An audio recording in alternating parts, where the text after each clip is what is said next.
when I moved to Atlanta, off of my church, but when I moved to Atlanta, that's when I really lost my likings for black churches. I went to 3 churches in Atlanta. And one was small, and the other 2 were kind of like considered mega churches, but not really. So the small church, I enjoyed the church, but there was a service that they had, and literally, you guys, they stopped the service. And they talked about all of the ministers that was on the stage that did not pay their tithes. They literally had the office manager bring out a list of people that did not pay their 10% to the church. And that's when I decided I was never going back to that one.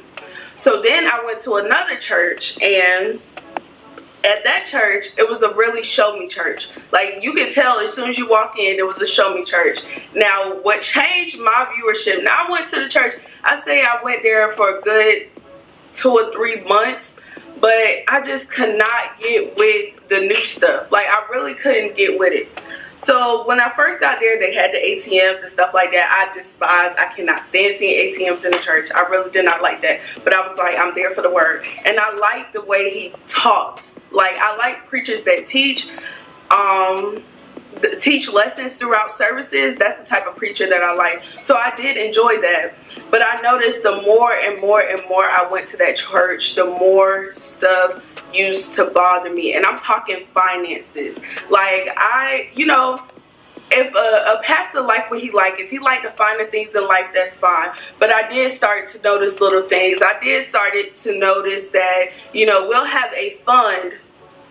Like, they had this financial restoring thing, and like, they're like, restore your finances, right? Restore your finances.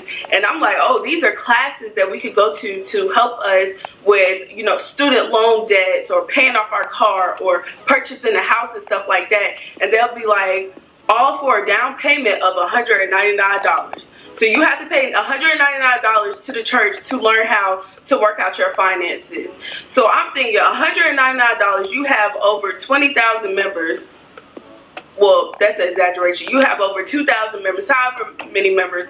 Why do you need that? A lot of the classes that I'm used to going to in the church were often free. Like, I remember one summer I wanted to do Bible study throughout the summer, and you had to pay for the classes. I've never seen anything like that. And I understand people's time are not free, but I'm like, what are we doing with the funds that are often given to the church?